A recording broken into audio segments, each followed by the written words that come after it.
सो हे hello guys, finally मैंने आपको पिछले ब्लॉग में बताया था कि हम अपनी मम्मी को रायपुर लेने जा रहे हैं, जिनका घुटने का ऑपरेशन हुआ था। और रायपुर में ना एक बेस्ट हॉस्पिटल है श्री नारायणा करके।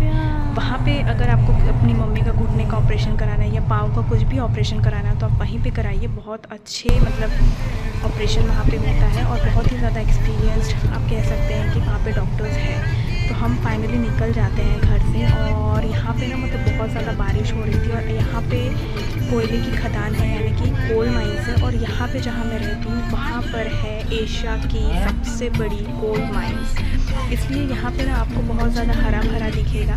और यहाँ पे पेड़ भी बहुत ज़्यादा है, बारिश भी बहुत होती है और गर्मी भी। यार आजकल जब मैं छोटी थी तब इतना गर्मी नहीं होता था, पर अब कोयला निकल निकल के इतना ज़्यादा गर्म होने लगा है ना कि आप एसी के बिना नहीं रह सकते। और यहाँ पे क्या है कि किसी को इलेक्ट्रिसिटी बिल आता नहीं है, क्योंकि यहाँ पे है सरकारी नौकरी वाले लोग, तो इसलिए वो है ना 3-3 4-4 आप कह सकते हैं एसी लगा के रहते हैं। और ये मेरी जो बेटी है वो अपनी मासी के साथ अच्छे तरीके से खेल रही थी। और ये जो आप काला काला देख रहे हैं ना रास्ते पे, ये पूरा कोयला है। यहाँ पे बहुत ज़्यादा कोयला प्रोड्यूस होता है और वो जाता है बाहर। इवन महाराष्ट्र वाले जो हैं वो भी हमसे कोयला लेते हैं और ताकि वो इलेक्ट्रिसिटी प्रोड्यूस कर सकें। तो अब हम चलते इतना ज़्यादा यहाँ पे पॉल्यूशन है कि भाई यहाँ पे है ना अलग से गाड़ी आती है। जहाँ पे कॉलोनीज रहते हैं ना वहाँ पे एक अलग से गाड़ी आती है जो कि रोड पे पानी छींटती है। तो इतना ज़्यादा यहाँ पे पॉल्यूशन है, काला काला पॉल्यूशन है, पूरा डस्ट है कोयले का। और हम जैसे जा रहे थे ना बहुत ही ज़्यादा बारिश होने लगी थी, बहुत ज़्यादा कांच से ना इधर उधर का दिख नहीं रहा था। फिर भी मैंने कोशिश की है कि भाई मैं वीडियो लूँ और आप लोगों को दिखाऊँ कि कितनी ज़्यादा बारिश हो रही है। और पता है मुझे सबसे अच्छा मौसम बारिश का भी लगता है अगर वो कोई तबाही लेके ना आए। और यहाँ पे 15 अगस्त चल रहा था तो बहुत सारे घरों में ना फ्लैग लगाया हुआ था। और मैं ना इस वीडियो को जब देखी तो मैं इंतज़ार कर रही थी कि यार आप लोगों को झोपड़ी दिखाऊं कि झोपड़ी कैसी होती है। और जनरली ये जो आप घास देख रहे हैं, ये अब घास नहीं है, ये है चावल की खेती। क्योंकि यहाँ पे सबसे ज़्यादा चावल का जो है उत्पादन होता है छत्तीसगढ़ में। और यहाँ के लोग हैं ना चावल की रोटी, चावल का चीला, चावल खाते। ये एक झोपड़ी होती है, मैं आप लोगों को ये दिखाने वाली हूँ। इस तरीके की झोपड़ी है अब छत्तीसगढ़ के हर गांव में, जिनका घर है ना आप पाएंगे वहाँ पे। तो यार बड़े बड़े घर भी लोग बनाने लग गए हैं, पर जिनके पास पैसा नहीं है वो अभी भी झोपड़ी में रहते हैं। और ये एक ऐसा पॉइंट आ जाता है जहाँ पे मेरी जो सांस है ना वो थम जाती है। मुझे बहुत ज़्यादा डर लगने लगता है कि कहीं कुछ हो ना जाए, क्योंकि आधे रास्ते तक पापा ने गाड़ी चलाई और आधे रास्ते से अब मेरे पापा ने गाड़ी चलाने के लिए मेरी बहन को दे दिया था। एक होता है ना कि हाँ वो जानती है कैसे गाड़ी चलाना है, पर आपको ऐसा डर लगता है ना कि यार अगर कोई वो होती है इमरजेंसी आती है तो पापा संभाल लेंगे। अब मेरी बहन के साथ मुझे ऐसा कॉन्फिडेंस नहीं था कि क्या वो संभाल पाएगी, बट येस हम लोग स्टार्ट कर रहे थे। और मैं इतना धूकू मुझे लग रहा था कि चलो यार पापा 2 मिनट में ना ले लेंगे, कोई प्रॉब्लम नहीं है। पर पापा ने आप कह सकते हैं ना कि उसने 7-8 किलोमीटर ना गाड़ी चलाई। तो ये देखो भाई उसने गाड़ी चलाना ना स्टार्ट कर दिया है और मेरा दिल इतना धक धक कर रहा था कि कोई गाड़ी ना आए, कोई आगे से गाड़ी ना आए, कोई पीछे से गाड़ी ना आए। पर पापा बिल्कुल उसको पापा ने गाड़ी सिखाई है, पर एक बोलते हैं ना कि practice makes a man perfect. तो उसकी जो प्रैक्टिस है ना वो नहीं हुई थी। तो फाइनली भाई ये गाड़ी जो चला रही थी और बीच बीच में ना ये जैसे एक्सेलरेटर बढ़ा रही थी ना, मेरा जो धड़कन है वो भी ऐसे बढ़े जा रहा था एक्सेलरेटर की जगह। पर हाँ इसने गाड़ी अच्छी चलाई और इसने हाईवे पे चलाई है तो बहुत अच्छी है, अच्छा चलाया। फिर जैसे जैसे पीछे से कोई गाड़ी आ रही थी ना तो पापा इसको बोलते जा रहे थे, बताते जा रहे थे कि भाई किनारे ले ले, गाड़ी को इधर जाने दे उधर जाने दे, कुछ इस तरीके से पापा बताए जा रहे थे। और मैं तो फिर भी वीडियो ले रही थी, पर मैं ये सोच के ले रही थी कि यार कहीं कुछ हो ना जाए उल्टा पुल्टा, कहीं कोई गाड़ी हमें ठोक ना दे या फिर मेरी बहन किसी को ठोक ना दे। क्योंकि यार गाड़ी कंट्रोल करना है ना वो बहुत कम लोगों को आता है। इवन अच्छा ड्राइवर होना भी बहुत कम होता है कि अब आपको अगर इमरजेंसी आ गई है तो आपको ये पता होना चाहिए, तुरंत दिमाग में ये आना चाहिए कि हाँ मुझे अब क्या करना है। खैर अनहोनी को तो कोई टाल नहीं सकता है, पर मेरे पापा के साथ ना ऐसे बहुत बार हुआ है, 3-4 बार कि पापा है ना, मतलब ऐसे अनहोनी से हम सबको, क्योंकि जब मेरी शादी थी ना तब मेरे मम्मी पापा महाराष्ट्र से छत्तीसगढ़ आ रहे थे शादी होने के बाद। तो उनके साथ ऐसी अनहोनी हुई थी कि ये ऐसा 4 लेन था और वहाँ पे ना जो अब कह सकते हैं चीता होता है ना, चीता, वो रास्ते पे आ गया था एक तरीके से। और फिर पापा ने ना तुरंत गाड़ी रोकी थी। और जो रास्ते में गाय वगैरह भी बैठ जाते हैं ना, तो यार लोगों से ऐसी गुजारिश है कि अपने गायों को है ना रास्ते के बीच में प्लीज़ मत छोड़ा करो, क्योंकि क्या हो सकता है क्या नहीं पता, आपको नहीं पता है।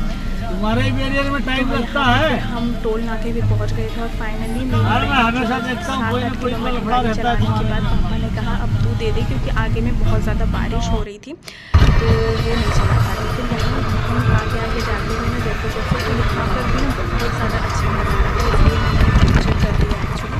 यहाँ बहुत अच्छे अच्छे पहाड़ थे। और यार जैसे ये जो है छत्तीसगढ़ है ना, यहाँ पे हरा भरा आपको बहुत जगह मिल जाएगा। तो हम फाइनली रायपुर तो अभी नहीं पहुँचे थे, बट कहीं तो भी पहुँचे थे। तो यहाँ पर फिर हम खा रहे थे गोपाल वेफर्स। और गोपाल वेफर्स जो है वो आप भी खा सकते हैं, क्योंकि ये खाने में बहुत अच्छा टेस्टी था।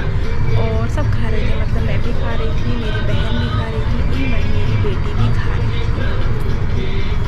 तो ये हम अब रास्ते पे चलते चलते जा रहे थे और अगेन ये टोल नाका आ गया था। यार टोल वाले इतना पैसा क्यों लेते हैं मुझे समझ नहीं आता है।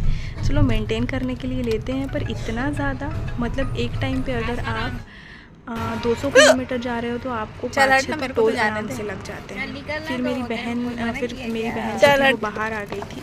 अब वो क्यों बाहर आई थी, ये करेगी मुझे क्या? ना वहाँ पे मतलब उल्टी हो रही थी। और मैंने आपको पहले क्या कर रही है वीडियो में बताया है, मेरे को पता तेरा चेहरा पोंछ रही होगी, लिपस्टिक लगा रही हो, कोई मतलब नहीं है। और ये उल्टी कर रही थी, सड़केगी है ना, पता है आपको, लिपस्टिक लगा रही थी, मतलब नहीं पता यार ऐसे गाड़ी के पास भैया बताओ लगा रही है, मेरे ही घर में आ गए हैं, लिपस्टिक लगा रही थी। ओह नो, शायद उल्टी मेरी हो चुकी है। अभी हम यहाँ पे ना, जब रायपुर 50 किलोमीटर बचा रहता है, जब हम बिलासपुर से रायपुर जाते हैं, तो यहाँ पे एक भैया का ना ढाबा पड़ता है। और ये वाला जो इसका वड़ा रहता है ना, बहुत ज़्यादा अच्छा लगता है पापा को। और मटर का ये रहता है, क्या बोलते हैं, चटनी रहती है और अलग से मिर्ची की चटनी रहती है। और ये उनकी छोटी सी एक दुकान थी और ये वहाँ पे समोसा बड़ा वगैरह बेचते हैं। जब भी हम ये जाते हैं रायपुर तो हम ये बड़ा खाते ही खाते हैं, क्योंकि पापा को बहुत ज़्यादा पसंद है। और हम मतलब मेरे पापा का ऐसा भी है कि भाई पापा को अगर नींद आने लगती है ना कार चलाते चलाते, तो पापा चाय भी पी ले। तो हम बड़ा खा रहे थे और मेरी बेटी जो है ना, ये कमाल ये कर रही थी कि बिल्कुल मतलब ये दुकान में घुस गई और दुकान में घुस करके यहाँ से विदाउट एनी सपोर्ट ये बहुत सारा कोल्ड ड्रिंक ला रही थी। हमें ये देखने में अब वो कहाँ से बोतल लेके आ जाएगी ना, देख लेना, छोटी सी बच्ची घुस जा रही है और कोल्ड ड्रिंक वगैरह ला रही है। तो ये ऐसे ही कर रही थी, हम इससे बोल रही थी कि और ला और ला और ला, और ये और लाने भी जा रही थी। तो इस तरीके से ये, और हम लोग सब अपना जो फूड है, यानी कि जो बड़ा था और उड़द दाल का, मुझे लगता है ये ना इसका ना उड़द दाल का बड़ा नहीं रहता है, उसका रहता है बिल्कुल जो ये वाली दाल रहती है ना हमारी छोटी छोटी, हाँ मूंग दाल रहती है, वो उसका बड़ा रहता है। तो वो बहुत ज़्यादा अच्छा लग रहा था। तो ये देखो, फिर मेरे पापा ने बोला अब मत ला रहे बेटा, फिर वो भैया को भेजा हमने लाने के लिए। तो भैया ने उसे ठंडा ठंडा ये कोको कोला दिया। फिर मैंने मना किया कि भाई कोको कोला इसलिए अच्छा उसको माज़ा दे दो। तो पी लेगी लगता है, माज़ा लेने के लिए गए थे।